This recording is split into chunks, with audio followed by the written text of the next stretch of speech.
Malam itu kabut tipis menyelimuti rawa di pinggiran desa. Angin dingin menyelinap di antara pepohonan rimbun yang mengelilingi rawa.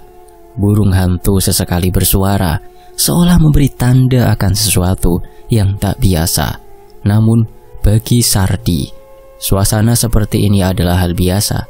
Ia sudah terbiasa berburu belut di tempat-tempat yang dianggap angker oleh warga sekitar. Baginya, cerita-cerita itu hanya mitos belaka, tak lebih dari bumbu kehidupan desa.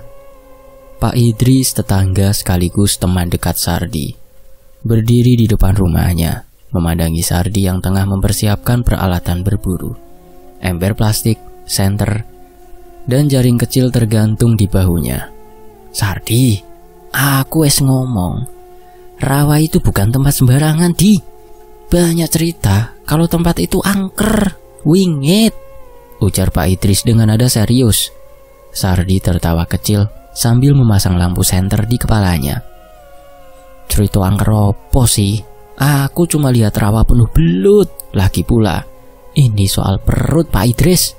Kalau ndak berburu, anak-anakku mangan opo?" jawabnya dengan nada santai. Pak Idris menghela nafas panjang. Aku tahu kamu berani, Di. Tapi keberanianmu bisa jadi bumerang. Orang-orang bilang ada sesuatu yang menjaga rawa itu. Banyak yang hilang atau jatuh sakit setelah ke sana." Sardi menghentikan langkahnya sejenak, menatap Pak Idris. "Kau percaya begituan? Aku sudah sering ke rawa, dan lihat aku sehat-sehat saja kan?" Ia tersenyum sambil menunjuk tubuhnya sendiri. Pak Idris hanya menggeleng, tak ingin memperpanjang perdebatan. "Kalau begitu, yowes hati-hati. Ojo terlalu wengi." Sardi mengangguk sekilas, lalu melangkah meninggalkan Pak Idris. Di kejauhan, suara serangga malam semakin jelas terdengar, mengiringi langkahnya menuju rawa.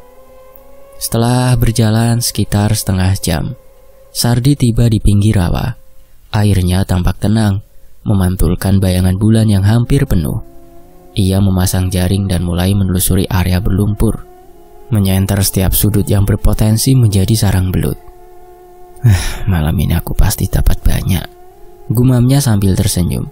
Benar saja, dalam waktu singkat ia berhasil menangkap beberapa belut besar. Embernya mulai penuh. Semakin dalam ia masuk ke rawa, semakin banyak belut yang ia temukan. Namun, tiba-tiba angin bertiup kencang. Kabut di sekeliling rawa menjadi lebih tebal, mengaburkan pandangannya. Sardi merasakan bulu kuduknya meremang, tetapi ia mencoba mengabaikannya. Cuma angin," katanya pada diri sendiri, mencoba menenangkan perasaannya. Saat itulah ia mendengar suara aneh. Suara seperti seseorang berbisik di kejauhan. "Sardi." Sardi menghentikan langkahnya. Ia memandang sekeliling, tapi tak ada siapapun. Hanya rawa dan pepohonan gelap di kejauhan. "Suara burung hantu mungkin," ujarnya, mencoba mengusir rasa takut yang mulai menjalari tubuhnya. Namun suara itu terdengar lagi, kali ini lebih dekat. "Sardi." Sardi merasa jantungnya berdegup kencang. Ia mematikan senter dan berjongkok, berharap suara itu akan hilang. Tapi justru saat itulah ia melihat sesuatu. Di kejauhan di balik kabut, ada bayangan tinggi dan kurus yang berdiri diam. Bayangan itu tampak memandang ke arahnya. Sardi merasakan kakinya lemas. Ember belut di tangannya terlepas, membuat air berlumpur bercipratan. Ia mencoba berpikir rasional, tetapi matanya tak bisa lepas dari bayangan itu. "Siapa itu?" teriaknya. Suaranya bergetar. Bayangan itu tidak menjawab, hanya bergerak perlahan ke arah Sardi. Suara gemericik air terdengar setiap kali bayangan itu melangkah. Sardi panik. Ia meraih embernya dan berlari secepat mungkin, meninggalkan rawa tanpa menoleh ke belakang. Namun, suara langkah bayangan itu terus mengikutinya, seolah tidak ingin membiarkannya pergi. Setelah beberapa saat, suara itu menghilang. Sardi berhenti di pinggir rawa, terengah-engah. Ia menoleh ke belakang, tetapi tak ada apa-apa.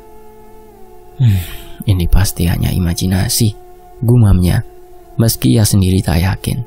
Dengan tangan gemetar, ia mengikat embernya dan bergegas pulang, berharap malam ini segera berakhir. Sementara itu di rumah, Pak Idris yang mendengar langkah tergesa-gesa Sardi keluar menyambutnya. "Edi, kau kenapa? Wajahmu pucat sekali," tanya Pak Idris dengan cemas. "Tidak apa-apa," jawab Sardi singkat. Mencoba menyembunyikan rasa takutnya. Pak Idris memperhatikan ember belut di tangan Sardi yang tampak penuh. "Wah, kau dapat banyak ya? Tapi aku bilang apa, Di? Jangan terlalu lama di rawa itu." Sardi hanya mengangguk dan masuk ke rumah tanpa berkata apa-apa lagi. Namun malam itu ia sulit tidur. Bayangan yang ia lihat di rawa terus menghantui pikirannya, dan suara bisikan itu masih terngiang di telinganya. Sardi tak tahu bahwa malam itu adalah awal dari mimpi buruk yang akan mengubah hidupnya selamanya. Di lain hari, malam masih pekat ketika Sardi kembali ke rawa yang tadi ia datangi. Meski rasa takut masih membekas, ia tak ingin pulang dengan ember yang hanya setengah penuh. Tekadnya untuk membawa hasil tangkapan lebih banyak mengalahkan suara hati kecilnya yang memintanya menjauh dari tempat itu. Saat Sardi menjejakkan kakinya di lumpur rawa, ia merasakan sesuatu yang aneh. Suasana terasa lebih dingin dari sebelumnya. Udara berat seperti ada sesuatu yang menekan dadanya. Bayangan pohon-pohon di sekitar rawa tampak lebih gelap dan besar, seolah mengawasinya. Ia mulai melangkah lagi, menyenter air untuk mencari belut yang mungkin masih tersisa. Namun langkahnya tiba-tiba terhenti. Dari dalam air, ia merasakan sesuatu menggenggam pergelangan kakinya. "Apa ini?" gumamnya dengan suara gemetar. Ia mencoba menarik kakinya, tetapi genggaman itu semakin kuat. Air di sekitar kakinya bergolak dan ia mulai panik. "Lepas, Pan, lepas, apapun kau, lepaskan aku!" teriaknya berusaha keras melepaskan diri. Namun, semakin ia melawan, semakin kuat tarikan itu. Tubuhnya mulai terseret perlahan ke dalam rawa. Lumpur dan air dingin menyelimuti tubuhnya hingga ke pinggang. "Tolong, tolong, tolong!" Ia berteriak sekuat tenaga, tapi suaranya hanya menggema di tengah kesunyian malam.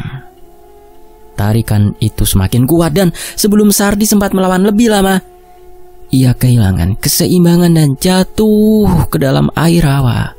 Dunia di sekitarnya berubah menjadi gelap gulita. Di sisi lain, saat Sardi membuka matanya, ia terkejut. Ia tidak lagi berada di rawa yang ia kenal. Tempat ini terlihat seperti rawa tetapi jauh lebih gelap dan menakutkan. Pohon-pohon di sekitarnya menjulang tinggi dengan cabang-cabang yang menyerupai tangan kurus, seolah mencoba meraihnya. Kabut tebal menyelimuti setiap sudut dan udara terasa dingin menusuk tulang. "Apa ini? Kenapa tempat ini berbeda? Tuhan, tolong aku, Tuhan!" seru Sardi dengan suara bergetar. Ia memandang sekeliling, berharap menemukan jalan keluar, tetapi hanya kegelapan yang menyambutnya. Saat ia melangkah mundur, kakinya menyentuh sesuatu yang dingin dan licin. Ia menoleh dan melihat sesosok makhluk dengan tubuh menyerupai belut, tetapi jauh lebih besar, menatapnya dengan mata merah menyala. "Manusia," makhluk itu berbicara dengan suara rendah dan serak, membuat Sardi terdiam kaku. Apa yang kau inginkan dariku?" Sardi mencoba terdengar tegar tetapi suaranya bergetar hebat. Makhluk itu tidak menjawab, hanya bergerak perlahan mendekatinya. Dari kejauhan, suara gemerisik air terdengar, diikuti oleh langkah-langkah berat yang mendekat. Sardi memutar tubuhnya dan melihat lebih banyak makhluk muncul dari dalam kabut. Mereka memiliki bentuk yang beragam. Beberapa menyerupai manusia dengan tubuh cacat dan mata berlubang, sementara yang lain tampak seperti bayangan gelap tanpa bentuk pasti. Mereka semua memandang Sardi, seolah ia adalah tamu yang tak diundang. "Kau masuk ke tempat yang tak seharusnya, manusia." Suara misterius itu terdengar lagi, kali ini dari arah yang berbeda. Sardi berbalik, mencoba mencari sumber suara. Ia melihat sosok berjubah hitam berdiri di atas permukaan air. Wajahnya tersembunyi di balik bayangan, tetapi auranya terasa begitu menakutkan. Aku tidak bermaksud apa-apa. Aku hanya mencari belut. Aku tidak tahu tempat ini terlarang, jawab Sardi dengan putus asa. Tangannya gemetar. Sosok itu tertawa pelan, tetapi suara tawanya terdengar seperti gemuruh yang mengguncang rawa. Belut? Kau pikir itu alasan yang cukup? Kau sudah mengganggu keseimbangan di sini manusia, dan sekarang kau harus menerima akibatnya. Sardi merasakan jantungnya berdegup kencang. Menerima akibat? Apa yang telah aku perbuat? Sosok berjubah hitam itu melangkah maju. Air di bawah kakinya tetap tenang meskipun ia berjalan di atasnya. Kau telah mengambil apa yang bukan milikmu dari sini. Sekarang tempat ini akan mengambil sesuatu darimu sebagai gantinya. Makhluk-makhluk di sekitar Sardi mulai bergerak mendekat, membentuk lingkaran di sekelilingnya. Sardi mencoba melarikan diri, tetapi langkah kakinya terasa berat. Lumpur di bawahnya seperti hidup mencengkeram setiap langkahnya. Tolong, aku tidak mau mati di sini, teriak Sardi dengan putus asa. Terlambat, jawab sosok itu dengan nada dingin. Sardi merasa tubuhnya mulai tenggelam ke dalam lumpur. Suara bisikan dan tawa kecil terdengar di sekelilingnya, membuatnya semakin panik. Tuhan, tolong aku, siapapun tolong aku, teriaknya lagi. Kali ini air mata mulai mengalir di wajahnya. Namun sebelum tubuhnya sepenuhnya tenggelam, ia merasakan tarikan lain, seolah ada sesuatu yang menariknya keluar dari rawa. Dunia di sekitarnya berputar dan semuanya menjadi gelap lagi. Ketika Sardi membuka matanya, ia berada di tempat yang berbeda, namun perasaan aneh tetap menyelimutinya. Apakah ia berhasil kembali ke dunia manusia ataukah ia masih terjebak dalam dunia yang tidak ia kenal? Di tempat kedua ini, tubuhnya masih terasa berat, nafasnya tersengal, seperti tertimpa beban yang tidak kasat mata. Ia mengerjapkan mata, mencoba memahami sekelilingnya. Tempat ini berbeda dari rawa gelap sebelumnya. Di sini langitnya kelabu dengan awan bergerak lambat, seperti menonton dunia dalam gerakan lambat. Air di bawah kakinya tenang, tetapi memantulkan bayangan dirinya dengan cara yang aneh. Wajahnya tampak lebih tua, lebih lelah. Ketika ia mencoba berdiri, suara langkah berat terdengar mendekat. Suara itu bergema di udara yang sunyi. Sardi berbalik, dan dari balik kabut muncul sosok tinggi berjubah hitam. Tubuhnya tegak seperti pohon, tetapi auranya mengancam. Wajahnya tak terlihat, hanya bayangan gelap yang tampak di bawah tudung jubahnya. Kau adalah tamu tak diundang manusia. Suara sosok itu rendah dan bergema, seolah-olah datang dari banyak arah sekaligus. Sardi menelan ludah, tubuhnya gemetar. Aku tidak paham dengan apa yang terjadi denganku. Aku hanya mencari belut, aku tidak bermaksud apa-apa. Sosok berjubah hitam melangkah lebih dekat, dan setiap langkahnya membuat udara di sekitar Sardi semakin berat. Belut? Kau pikir alasan sederhana itu membenarkan keberadaanmu di sini? Tempat ini bukan untuk manusia sepertimu. Sardi mundur beberapa langkah, tetapi kakinya terasa seperti tertanam di tanah berlumpur. Aku tidak tahu ini tempat apa. Aku terseret. Tolong biarkan aku pergi. Biarkan aku kembali. Sosok itu terdiam sesaat, lalu tertawa kecil. Suara tawanya terdengar seperti deru angin badai. Kembali ke alammu? Tidak semudah itu. Kau telah melanggar batas manusia. Setiap langkah yang kau ambil di tempat ini memiliki harga. Harga? Apa maksudmu?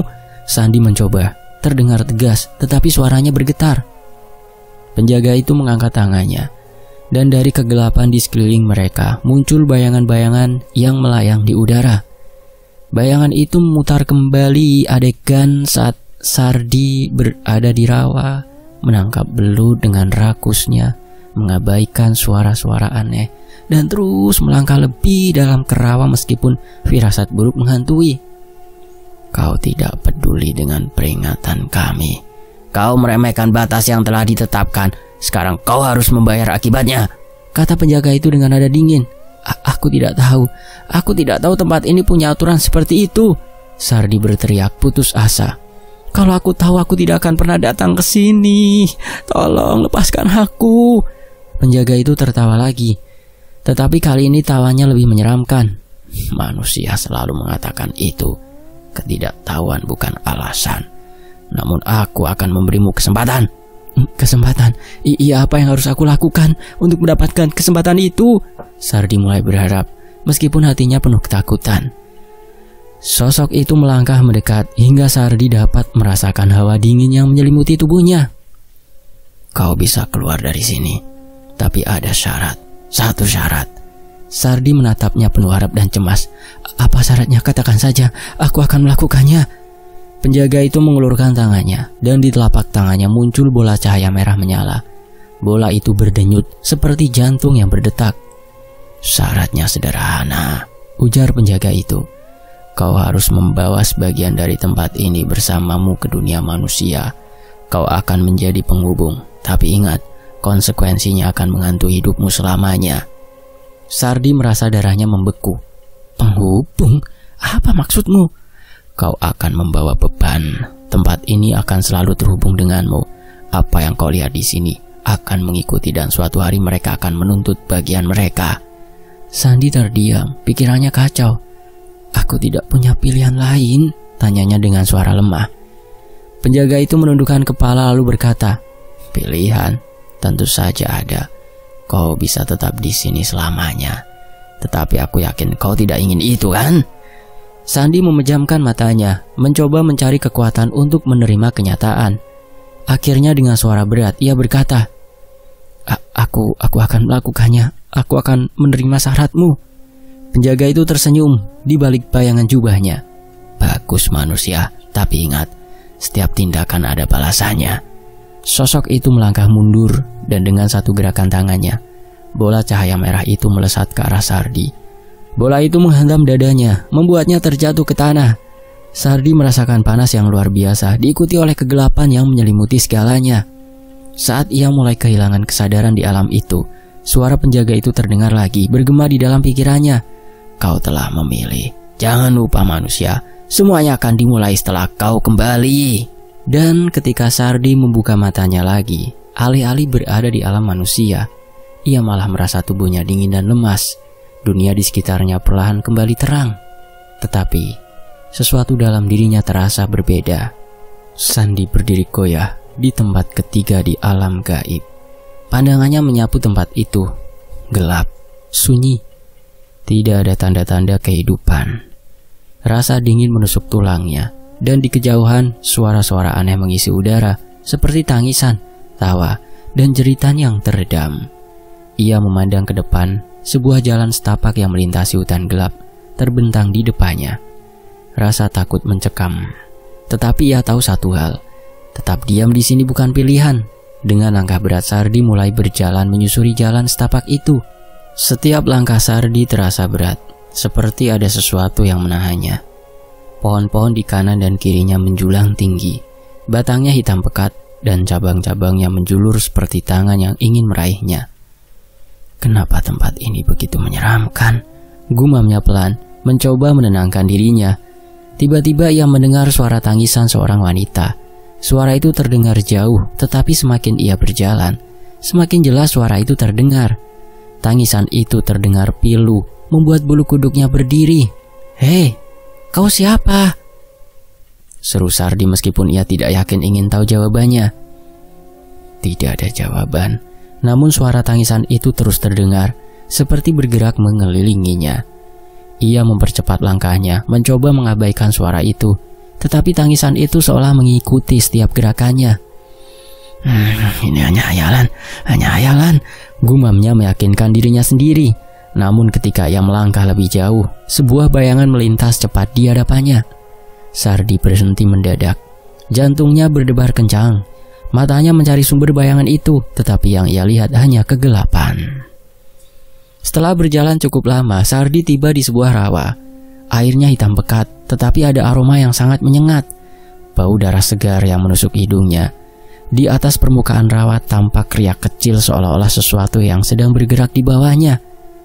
Jangan berhenti, Sardi, jangan berhenti, katanya kepada dirinya sendiri, mencoba menguatkan hati. Ia berjalan perlahan di tepi rawa, menghindari air semampunya. Namun dari sudut matanya, ia melihat sesuatu mengambang di permukaan air. Benda itu berwarna putih, memantulkan cahaya remang-remang dari langit kelabu. Dengan rasa penasaran bercampur takut, ia mendekat untuk melihat lebih jelas. Itu adalah tubuh manusia. Wajahnya menghadap ke atas. Matanya terbuka lebar, tetapi tidak ada kehidupan di sana. Sardi mundur beberapa langkah, tubuhnya gemetar. Apa ini? Kenapa ada tubuh di sini? Sebelum ia bisa berpikir lebih jauh, air di sekitar tubuh itu mulai bergelombang. Perlahan tubuh itu bergerak seperti ditarik sesuatu dari bawah. Tanpa berpikir panjang, Sardi berlari menjauh meninggalkan rawa itu di belakangnya. Sementara itu langkah Sardi membawanya ke sebuah desa kecil. Rumah-rumah kayu berjajar rapi, tetapi semuanya tampak tua dan kosong, seolah-olah telah ditinggalkan selama bertahun-tahun. Apakah ada orang di sini? Teriaknya berharap ada tanda-tanda kehidupan. Namun tidak ada jawaban, hanya suara angin yang bertiup pelan, membawa aroma debu dan kayu lapuk. Ia melangkah lebih dalam ke desa itu, matanya terus mengawasi setiap sudut. Saat ia melewati sebuah rumah kecil, ia melihat sesuatu bergerak di dalamnya. Bayangan itu terlihat samar, tetapi jelas ada. Dengan hati-hati, Sardi mendekat dan mengintip melalui jendela yang pecah. "Siapa di sana?" tanyanya pelan. Namun yang ia lihat hanya ruangan kosong. Bayangan itu sudah menghilang. Ia melangkah mundur, tetapi tiba-tiba merasa ada yang mengawasinya. Ketika ia menoleh, ia melihat bayangan itu berdiri di tengah jalan, jauh di belakangnya. Bayangan itu tidak bergerak, tetapi keberadaannya cukup untuk membuat Sardi merinding. Ia memutuskan untuk terus berjalan tanpa menoleh ke belakang lagi. Di tengah rasa takut yang mencekam, Sardi tiba di sebuah lapangan terbuka. Di sana ia melihat sosok lain, seorang wanita dengan rambut panjang yang tergerai. Wanita itu berdiri membelakanginya, tetapi sepertinya menyadari kehadirannya.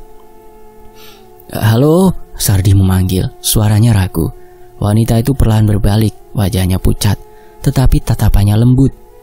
"Kamu juga tersesat di sini?" tanyanya. Sardi mengangguk. Aku tidak tahu apa yang terjadi denganku. Aku hanya ingin keluar dari sini. Kau siapa?" "Aku Lara," jawabnya singkat. "Aku sudah lama di sini. Atau mungkin baru sebentar.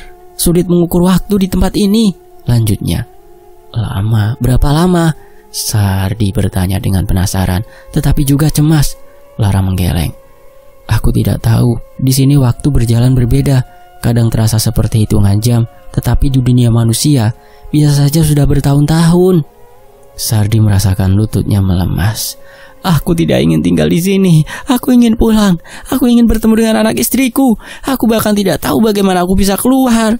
Lara memandangnya dengan simpati. "Tidak mudah keluar dari sini, tetapi ada cara. Mungkin aku bisa membantumu." "Kau tahu caranya?" Sardi bertanya penuh harap. Lara menunduk, suaranya lirih. "Ada, tetapi itu tidak tanpa resiko. Kau harus siap menghadapi apapun. Tempat ini tidak akan melepaskanmu begitu saja." Sardi menatap wanita itu dengan campuran rasa takut dan keinginan untuk percaya. "Kalau begitu, bantu aku. Aku akan melakukan apapun untuk keluar dari tempat ini." Lara mengangguk pelan. "Baiklah, tapi pertama-tama kita harus melewati tempat ini bersama-sama. Tempat ini penuh dengan bahaya, dan kita hanya bisa bertahan jika kita saling membantu." Sardi merasakan secerca harapan, meskipun ketakutan masih menyelimuti hatinya. Bersama Lara, ia memulai perjalanan yang penuh dengan misteri dan ancaman di alam gaib ini. Sementara itu, di dunia manusia, sudah 3 hari Sardi tak ada kabar, membuat keluarga di rumahnya dipenuhi suasana duka dan kecemasan. Istrinya, Marlina, duduk di ruang tengah dengan wajah penuh air mata. Di sebelahnya anak-anak mereka yang masih kecil memeluknya erat, ikut merasakan ketakutan yang sama. Lampu ruang tamu menyala redup dan suara nyamuk mengisi keheningan malam. Pak Idris, sahabat lama Sardi, duduk di kursi seberang, menggenggam topinya dengan erat. Raut wajahnya menunjukkan kegelisahan yang tak kalah dari keluarga Sardi. "Kenapa dia belum pulang, Pak Idris?" "Mas Sardi tidak pernah pergi selama ini, Pak." Pak Idris menarik nafas panjang, mencoba memilih kata-kata yang tepat. "Tenang dulu, Marlina. Bisa saja dia pergi ke tempat lain untuk menjual hasil tangkapan belutnya. Mungkin dia lupa memberi kabar." Air matanya semakin deras. Tidak mungkin Pak Idris. Mas Sardi tidak pernah seperti ini. Dia selalu pulang paling lambat tengah malam atau menjelang subuh. Bahkan kalau ada masalah sekalipun, dia pasti ngomong kok. Anak sulung mereka, Fikri, yang baru berusia 10 tahun menatap Pak Idris dengan mata memerah. Pak Idris, Bapak kemana sih? Apa Bapak tersesat di rawa? Pak Idris terdiam. Pertanyaan itu menghantam hatinya dengan keras. Ia sendiri merasa ada yang tidak beres sejak Sardi memutuskan pergi ke rawa angker itu, meskipun sudah diperingatkan. Pak Idris mengingat percakapan terakhirnya dengan Sardi. Di, aku es ngomong loh, rawa itu bukan tempat sembarangan. Banyak cerita angker yang ada di sana. Ah, cerita angker apa Pak? Aku cuma lihat rawa penuh belut kok. Lagi pula ini soal perut. Soal perut atau enggak, kamu harus hati-hati Di. Jangan bermain-main dengan tempat yang enggak kamu pahami.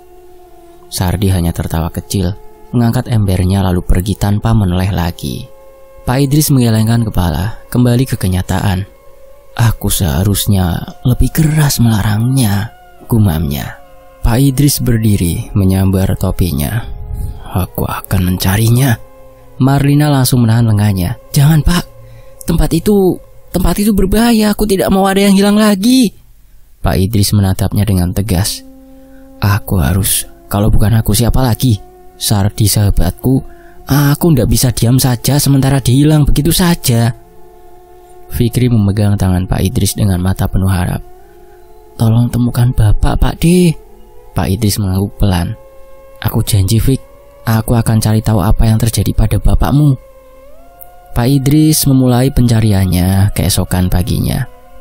Ia membawa tongkat kayu, senter, dan sebotol air. Ketika sampai di tepi rawa, suasana di sana terasa lebih mencekam dari biasanya. Udara terasa lebih dingin, dan kabut tipis menyelimuti permukaan air. Ia memeriksa sekitar, memanggil nama Sardi beberapa kali.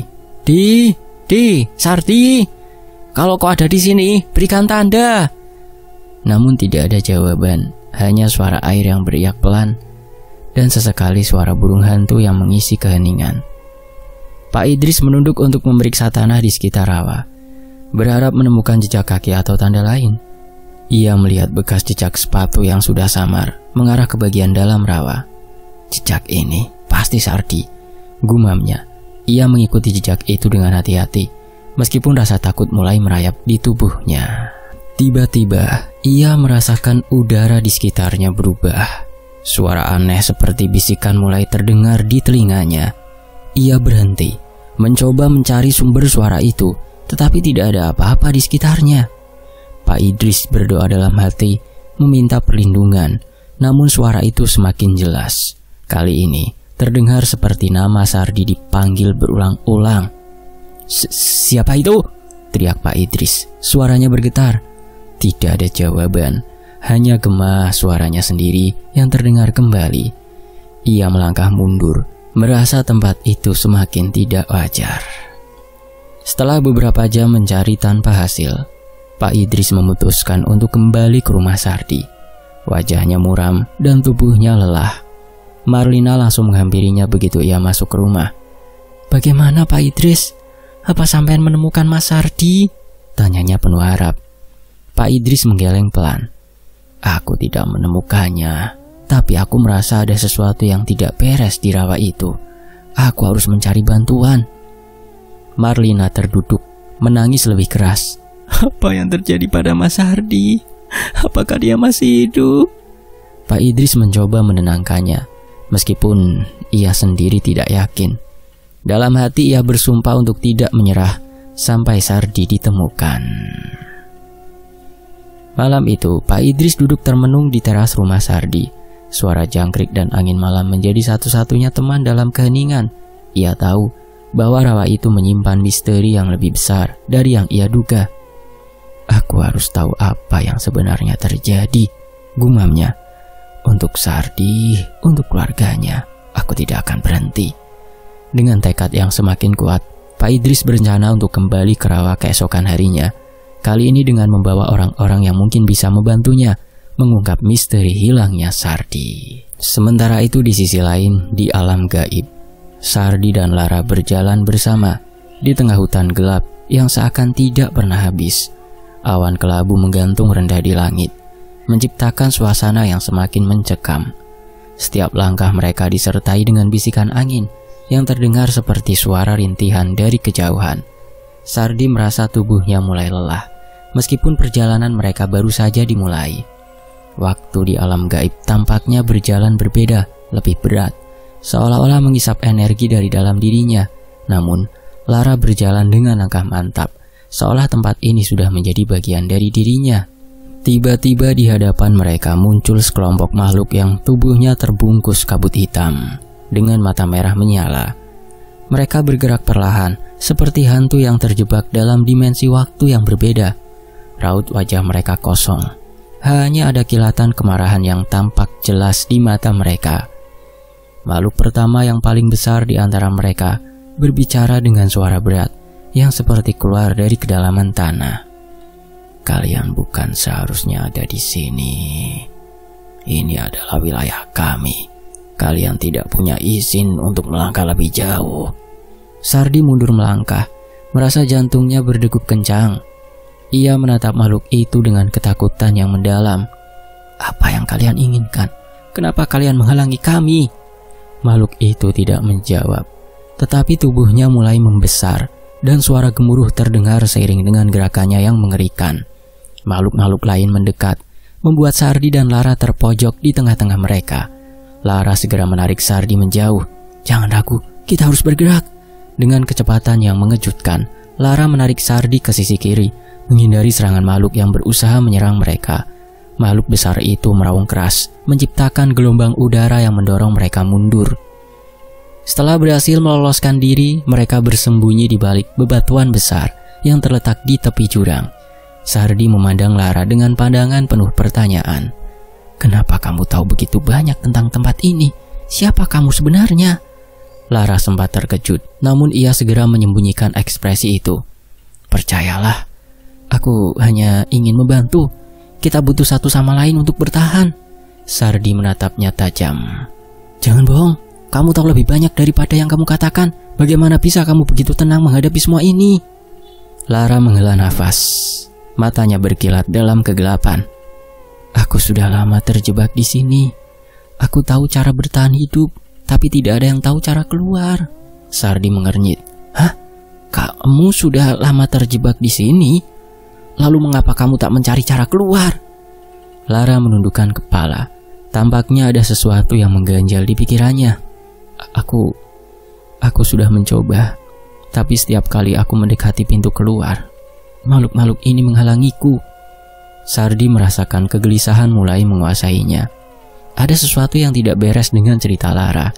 Ia melihat ada kilatan kesedihan di mata Lara, tetapi juga keteguhan. Lara, ada yang tidak beres. Aku tidak tahu apakah aku bisa mempercayaimu, ujar Sardi dengan suara pelan namun tegas. Lara tersenyum tipis. Aku mengerti, tapi percaya atau tidak, kita tidak bisa pergi tanpa bekerja sama. Makhluk-makhluk itu tidak akan membiarkan kita keluar jika kita tidak melewati ujian mereka. Sardi diam sejenak, berpikir. Ia tahu bahwa mereka hanya punya satu pilihan, bekerja sama. Namun hatinya tetap waspada. Sesuatu tentang Lara terasa aneh, dan ia mulai curiga dengan niat sebenarnya dari wanita misterius itu. Setelah beberapa saat bersembunyi, mereka kembali melanjutkan perjalanan. Mereka melewati daerah yang lebih gelap dan semakin berbahaya. Tanah di bawah kaki mereka terasa lengket, seperti ada energi jahat yang menahan setiap langkah mereka. Akhirnya mereka sampai di sebuah jembatan tua yang terbuat dari ranting-ranting pohon. Jembatan itu mengarah ke sebuah gua besar yang gelap. Dari dalamnya terdengar suara desisan halus seperti ular. Di sekitar gua tampak bayangan samar bergerak. Ini adalah ujian pertama, kata Lara, matanya bersinar aneh. Kita harus menyeberangi jembatan ini untuk melanjutkan perjalanan. Sardi menatap jembatan dengan cemas. Tapi itu terlalu rapuh. Apa yang ada di sisi lain? Lara menoleh, wajahnya serius. Apapun yang ada di sini, di sisi lain, kita harus melangkah. Jika tidak, kita akan terperangkap di sini selamanya. Sardi menarik nafas dalam-dalam dan mengangguk. Mereka mulai menyeberang, langkah demi langkah. Namun begitu mereka hampir sampai di ujung jembatan, suara-suara aneh terdengar di belakang mereka. Sardi menoleh dan melihat bayangan bergerak cepat di udara, menyusul mereka dengan kecepatan yang menakutkan. "Lara, cepat!" Sardi berteriak. Lara memutar tubuhnya, melihat ke belakang. Wajahnya menunjukkan ekspresi yang sulit dipahami. "Jangan takut, Sardi. Ini hanya ujian. Jika kita berhasil, kita akan lebih dekat ke tujuan kita, keluar dari alam ini." Namun Sardi merasa ada yang tidak beres. Sesuatu dalam diri Lara mengisyaratkan bahwa ia bukan hanya seorang penyintas seperti dirinya. Ia mulai meragukan niat Lara dan merasa terperangkap dalam permainan yang lebih besar dari yang ia duga. Sementara itu, mereka berhasil menyeberangi jembatan dengan selamat. Tetapi Sardi tidak bisa menghilangkan perasaan bahwa ada sesuatu yang mengintai mereka. Bahkan di dalam diri Lara sendiri, sesuatu yang lebih besar dan lebih gelap dari makhluk yang mereka temui sebelumnya. Dalam perjalanan mereka, semakin jelas bahwa Sardi harus berhati-hati dengan setiap langkah, karena di alam gaib ini, kepercayaan bisa jadi sangat berbahaya. Sementara itu di dunia nyata, kegelisahan keluarga Sardi semakin menjadi-jadi. Setelah pencarian selama beberapa hari tanpa hasil, Pak Idris memutuskan untuk mengambil langkah yang lebih mendalam. Ia mendatangi seorang dukun terkenal yang dipercaya mampu mengungkap keberadaan orang hilang dengan bantuan ilmu gaib. Malam itu, di rumah sederhana sang dukun dikelilingi aroma kemenyan dan suara gemericik air dari kendi tua. Pak Idris dengan berat hati menceritakan apa yang telah terjadi. Sang dukun, seorang pria paruh baya dengan tatapan tajam dan suara berat, mendengarkan dengan seksama tanpa memotong pembicaraan. Setelah Pak Idris selesai, dukun itu mengangguk pelan. "Kita akan mencoba mencari tahu di mana dia berada," ujar sang dukun sambil mempersiapkan ritual. "Tetapi apapun yang kita temukan, ingatlah bahwa membawa pulang seseorang dari alam gaib bukan perkara mudah." Dukun itu mulai menyiapkan berbagai benda untuk ritual. Sebuah mangkuk besar berisi air, bunga 7 rupa, telur ayam kampung, dan selembar kain putih. Ia juga mengambil sebuah cermin kecil yang permukaannya terlihat buram, seolah sudah lama tidak digunakan. Pak Idris duduk di sudut ruangan, memegang tasbihnya erat-erat, mencoba menenangkan diri di tengah suasana yang terasa semakin mistis. Suara mantra mulai memenuhi udara, dilantunkan oleh sang dukun. Bau kemenyan semakin pekat, membuat udara di dalam ruangan terasa berat. Setelah beberapa saat, sang dukun menghentikan mantranya dan menatap ke dalam mangkuk air di depannya. Permukaan air yang tadinya tenang mulai beriak, seolah-olah sesuatu sedang bergerak di bawahnya. Sang dukun berbicara dengan nada yang lebih dalam dari sebelumnya.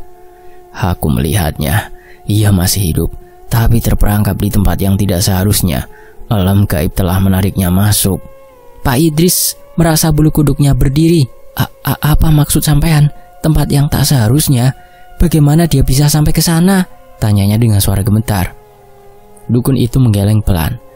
"Ada banyak alasan seseorang bisa terperangkap di alam gaib. Bisa jadi karena melanggar batas yang tidak terlihat, atau karena ketidaksengajaan. Tapi yang jelas, dia sekarang berada di dunia yang tidak berjalan seiring dengan waktu kita." Pak Idris semakin cemas. "Jadi apa yang bisa kami lakukan untuk membawanya pulang, Mbah? Kami tidak bisa membiarkannya di sana." Sang dukun menatap Pak Idris dengan tatapan serius. "Membawa seseorang kembali dari alam gaib tidak mudah, butuh pengorbanan. Kau harus siap menghadapi resikonya. Ritual untuk menariknya kembali akan membutuhkan energi besar dan kemauan yang kuat dari pihaknya sendiri untuk kembali." Pak Idris mengangguk meski hatinya dipenuhi rasa takut. "Aku siap melakukan apapun yang dibutuhkan, Mbah. Sardi adalah tanggung jawabku dan aku tidak bisa membiarkannya begitu saja." Dukun itu melanjutkan, "Aku akan menyiapkan ritual pemanggilan, tetapi hasilnya tidak bisa dijamin. Jika jiwanya terlalu lemah atau dia terlalu dalam terperangkap, mungkin ia tidak akan kembali." Di lain hari, malam itu terasa dingin, dengan kabut tipis menyelimuti sekitar rawa yang sunyi. Pak Idris bersama sang dukun kembali ke rawa angker, membawa semua perlengkapan ritual yang diperlukan. Mereka tidak sendiri.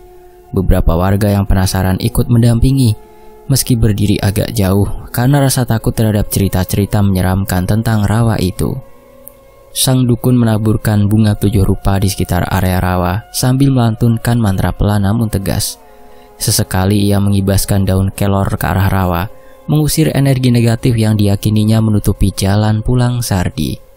Di bawah sinar bulan yang redup, suasana terasa semakin mencekam, seolah ada sesuatu yang mengawasi dari balik gelapnya pepohonan. Setelah beberapa saat sang dukun memusatkan energi di tengah lingkaran yang telah dibuat dari garis-garis garam, ia menyuruh Pak Idris berdiri di sisi lingkaran, memegang kain milik Sardi atau baju yang diambil dari rumahnya, satu-satunya benda yang memiliki ikatan erat dengan dirinya. Sekarang kita harus memanggil jiwanya, kata sang dukun dengan suara yang terdengar seperti gema.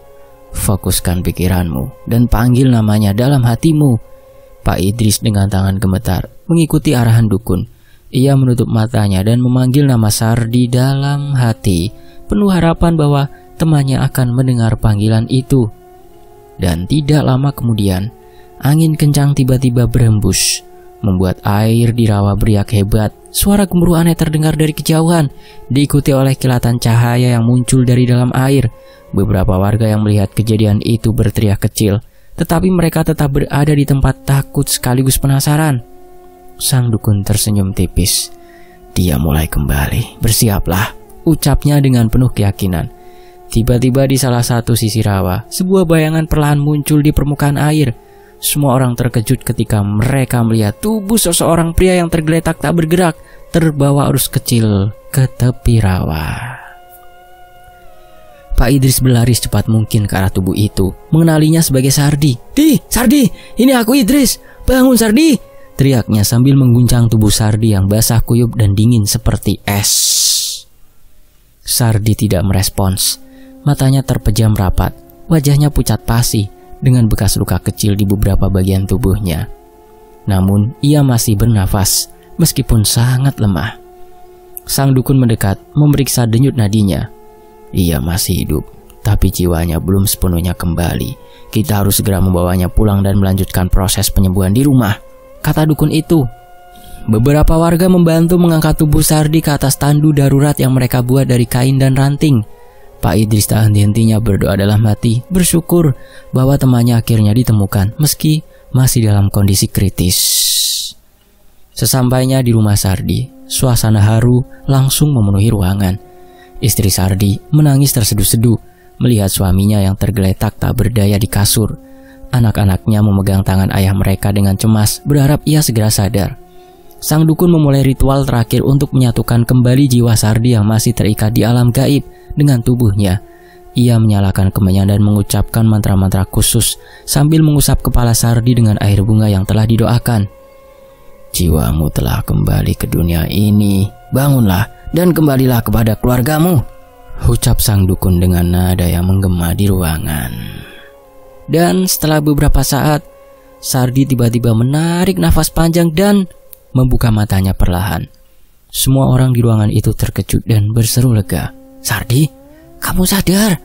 Pak Idris bertanya dengan penuh harap. Sardi mengangguk lemah, mencoba berbicara meski suaranya nyaris tak terdengar. Aku di mana? Tanyanya, bingung melihat sekeliling. Keluarganya langsung memeluknya dengan air mata bahagia. Sang dukun tersenyum tipis, tetapi memperingatkan bahwa perjalanan Sardi belum sepenuhnya selesai. Kamu selamat, tapi ingatlah, jangan pernah melanggar batas lagi, kata sang dukun dengan tegas. Tempat itu tidak akan melepaskanmu begitu saja jika kau mencoba kembali. Malam itu, meskipun tubuh Sardi telah kembali, pikirannya masih dipenuhi bayangan-bayangan menyeramkan dari alam gaib. Ia sadar bahwa pengalaman ini bukan hanya pelajaran tentang keberanian, tetapi juga tentang menghormati batas antara dunia manusia dan dunia lain. Selesai.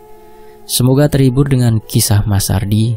Sampai jumpa di kisah lainnya, tetap di Tony FS. Wassalamualaikum.